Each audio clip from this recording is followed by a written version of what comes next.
बच्चों web series बहुत देख ली, अब बारी है बेसिक केमिस्ट्री की सीरीज देखने की। किन बच्चों के लिए है ये बेसिक केमिस्ट्री की सीरीज?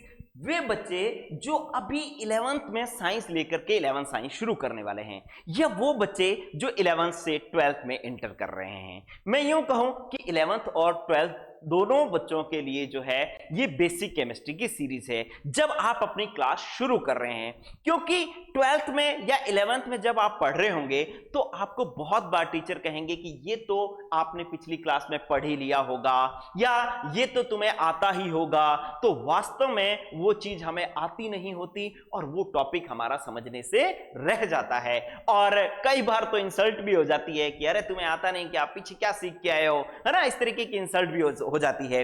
तो इन चीजों से बचने के लिए हमें पूरी बेसिक केमिस्ट्री की सीरीज, और इस बेसिक केमिस्ट्री की सीरीज में होगा क्या कि जो केमिस्ट्री के जरूरी टॉपिक्स हैं, जो बहुत नीडफुल टॉपिक्स हैं, उनको 2-2 मिनट 3-3 मिनट की वीडियोस के अंदर जो है उसको समझाया गया है और एक पूरी सीरीज बनाई गई है जिससे आपका पूरा का पूरा केमिस्ट्री जो है वो स्ट्रांग हो जाए। जैसे कि आज के एपिसोड में हम बात कर रहे हैं, वो किसकी बात कर रहे हैं कि तत्व, परमाणु, अणु और यौगिक। ये आप 9th से पढ़ रहे हैं, लेकिन हमेशा कंफ्यूजन रहता है कि यार तत्व क्या है, परमाणु क्या है, अणु क्या है, यौगिक क्या है। आज की इस छोटी सी वीडियो में, पहली वीडियो में, हम इस कंफ्यूजन को दूर कर रहे हैं। चलिए शुरू करें भाई, वेब सीरीज छोड़ करके केमिस्ट्री सीरीज शुरू कर रहे हैं। पहला एपिसोड क्या, तत्व, परमाणु और अणु। देखें, सबसे पहले हम बात करते हैं तत्व की। बच्चों, किसी भी रासायनिक रूप से जो सबसे शुद्धतम पदार्थ है ना, वो तत्व है। रासायनिक रूप से सबसे शुद्धतम पदार्थ जो क्या है, तत्व है। शुद्ध का मतलब क्या है कि उसमें कोई मिलावट नहीं है। मिलावट क्यों नहीं है? क्योंकि वो सारे के सारे एक ही प्रकार के परमाणुओं से मिलकर बना होता है, उसमें कोई और तत्व या और कोई परमाणु नहीं होता।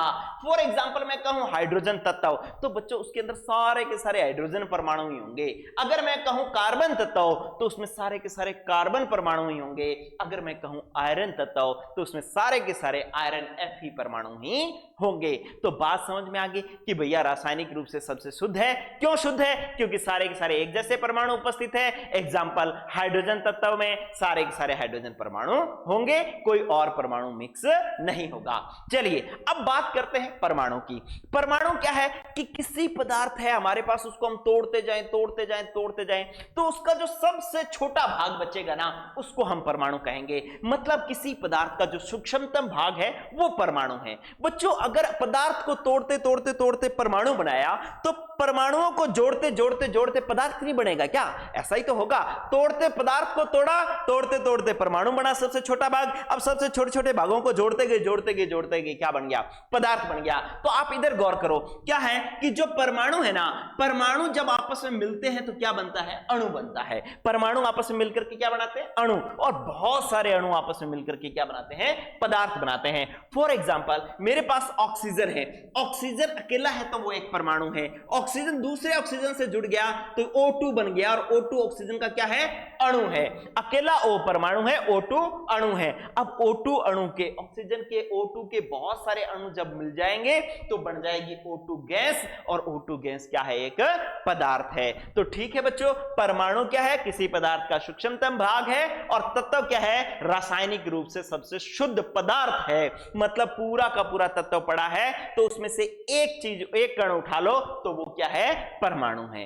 ठीक है बच्चों, चलिए अब हम बात करते हैं अणु की। अभी हमने सीखा कि परमाणु आपस में मिलकर के क्या बनाते हैं? अणु बनाते हैं। लेकिन परमाणु जो है वो सारे एक जैसे भी आपस में जुड़ सकते हैं और अलग अलग प्रकार के भी जुड़ सकते हैं। अगर किसी अणु में जो उपस्थित परमाणु हैं वो सारे एक जैसे हों तो उसको हम समपरमाणुीय अणु कहते हैं।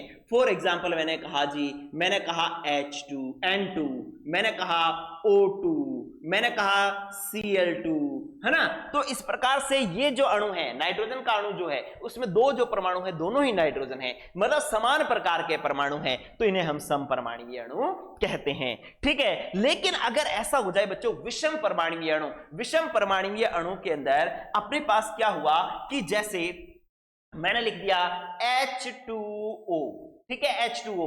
अब H2O में दो प्रकार के परमाणु हैं, एक हाइड्रोजन के और एक ऑक्सीजन के। तो दो प्रकार के परमाणु हैं, अलग अलग हैं, तो इसे हम कह रहे हैं विषम परमाणुीय अणु। ठीक है, मैंने लिख दिया CO2, मैंने लिख दिया H2SO4। ठीक है, तो ये सारे के सारे क्या हो गए बच्चों, विषम परमाणुीय अणु हो गए। इसमें भी देखो दो प्रकार के तत्व हैं, कार्बन और ऑक्सीजन। इसमें क्या हो गया, हाइड्रोजन, सल्फर और ऑक्सीजन। ठीक है, तो जो जिस अणु में एक ही प्रकार के परमाणु हो उस समपरमाणुीय अणु, और भिन्न भिन्न प्रकार के हो उसे हम क्या कहते हैं, विषम परमाणुीय अणु कहते हैं। अब एक इंटरेस्टिंग बात नोट करो बच्चों, एक इंटरेस्टिंग बात नोट करो कि जो विषम परमाणुीय अणु होते हैं ना, कौन, जो विषम परमाणुीय अणु होते हैं उन्हें हम यौगिक कहते हैं, कंपाउंड कहते हैं। लो बच्चों, ये बात बहुत जरूरी है, ये बात बहुत जरूरी है कि जो विषम परमाणुीय अणु होते हैं उन्हें हम यौगिक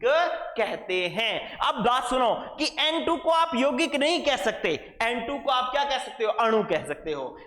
H2O को भी आप अणु कह सकते हो, लेकिन H2O को अणु के साथ साथ यौगिक भी कह सकते हैं। क्यों, क्योंकि ये एक विषम परमाणुीय अणु है।